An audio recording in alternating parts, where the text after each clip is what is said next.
Assalamualaikum warahmatullahi wabarakatuh. Welcome back again with me, Jejak si Rudi, menjejakkan langkah penuh inspirasi. Halo teman-teman, apa kabarnya? Semoga kabar teman-teman hari ini selalu sehat, dilancarkan urusannya, dimudahkan rezekinya oleh Allah Subhanahu wa taala. Amin ya rabbal alamin. Dan buat teman-teman yang saat ini menjalankan ibadah puasa juga bisa kuat ya sampai dengan buka puasa nanti. Di konten kali ini saya masih terus mengupdate mengenai progres pembangunan jalan tol di Indonesia dan juga pembangunan-pembangunan lainnya. Tentunya informasi yang saya berikan, informasi yang saya sampaikan kepada teman-teman ini berasal dari pemberitaan yang sudah rilis di media ya teman-teman. Saya bahas lagi tentang pencairan UGR, uang ganti rugi tol Getaci. Kenapa? Karena banyak pertanyaan juga kepada saya, kira-kira desa ini kapan cairnya ya? Atau juga ini kok lambat banget ya pencairannya? Nah, ini juga mau kita bahas, kita ulas di konten kali ini. Di beberapa waktu yang lalu ada muncul berita terkait dengan pungli ya, yang ada di salah satu desa di Kabupaten Garut. Jadi ada warga yang melaporkan dugaan pungli sebesar 2,5% kalau nggak salah atas pencairan uang ganti rugi yang diterima. Dan ini memang sudah muncul di media. Akhirnya saat ini juga sedang dilakukan pendalaman terkait hal tersebut. Pertanyaannya, apakah hal tersebut juga menjadikan pencairan uang ganti rugi untuk desa-desa lainnya ini jadinya lambat? Cairan uang ganti rugi dan kasus pelaporan dugaan pungli ini dua hal yang berbeda, dua ranah yang berbeda. Kalau pelaporan dugaan pungli ini kan kasus hukum ya, kasus yang melibatkan hukum ini tentunya berbeda wilayahnya dengan pencairan atau prosedur uang ganti rugi. Jadi tidak ada hubungan langsung atau tidak langsung dengan cepat atau lambatnya pencairan uang ganti rugi. Ini setelah saya googling juga, untuk pencairan uang ganti rugi ini kan sudah diatur di LMAN. Ya, patokan atau landasan untuk pencairan uang ganti rugi ada di peraturan ini. Dan teman-teman juga bisa lihat ya, bisa kunjungi website LMAN. Sekilas saya akan coba ulas mengenai prosedur pencairan uang ganti rugi. Dan kita juga nanti bisa lihat, bisa membandingkan dengan kondisi yang ada di tempat teman-teman semuanya yang terutama yang terdampak ini ya, pembangunan jalan tol saat ini sedang menunggu proses pencairan ganti rugi. Kita kunjungi website di LMAN. Nah, teman-teman, bagi teman-teman yang ingin mengetahui proses ataupun prosedur pembayaran dana pembebasan lahan proyek strategis nasional, ini bisa mengunjungi website lman.kemenq.go.id. Di sini ini sudah dijelaskan mengenai tahapan-tahapan proses pembayaran dana pembebasan lahan, termasuk di dalamnya pembebasan uang ganti rugi jalan tol ya teman-teman.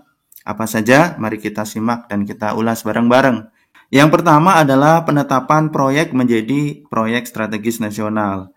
Penentuan atau penetapan proyek menjadi PSN oleh KPPIP diusulkan oleh kementerian atau lembaga teknis.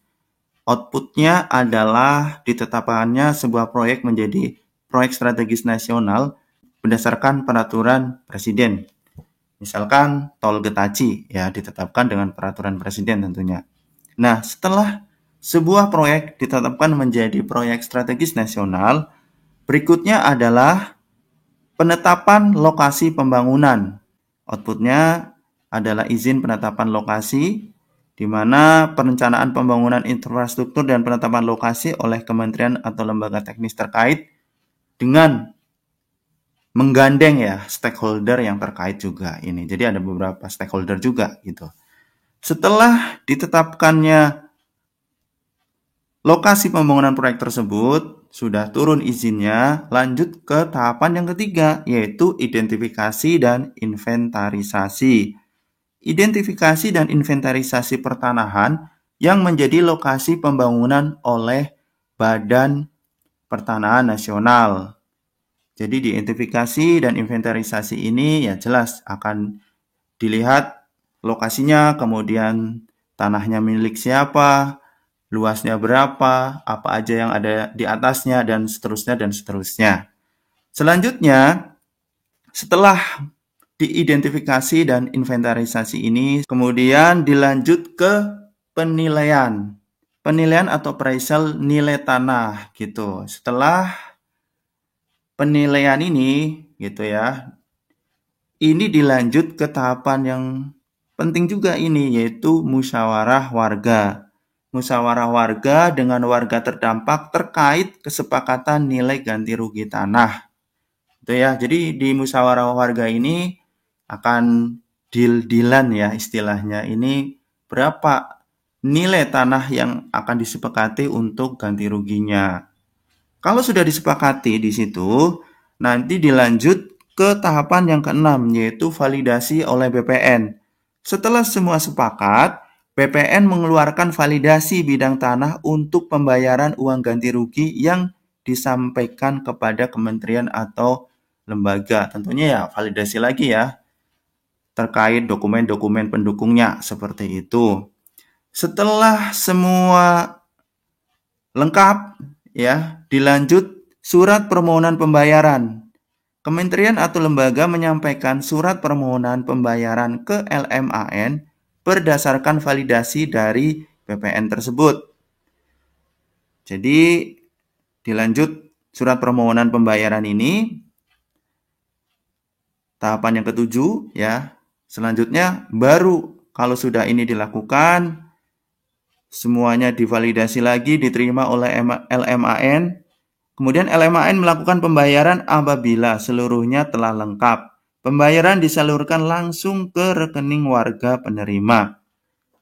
Jadi inilah tahapan ataupun proses pembayaran dana pembebasan lahan. Sekaligus ini juga menjawab pertanyaan-pertanyaan kira-kira kapan ya untuk desa saya untuk pembayaran uang ganti ruginya. Ya, dilihat dulu prosedur ataupun proses yang sudah berjalan. Apakah sudah sampai ke tahap mana gitu ya? Apakah baru ke penilaian, atau baru musyawarah, atau bahkan baru identifikasi dan inventarisasi. Jadi masih ada beberapa tahapan-tahapan setelah itu ya teman-teman. Jadi ini yang menjadi patokan buat teman-teman, menjadi gambaran kira-kira prosedurnya terkait proses pembayaran dana pembebasan lahan yang kita baca, yang kita ambil dari website lman.kemenq.go.id. Nah guys, demikian tadi konten kali ini. Semoga bisa memberikan informasi kepada teman-teman semuanya.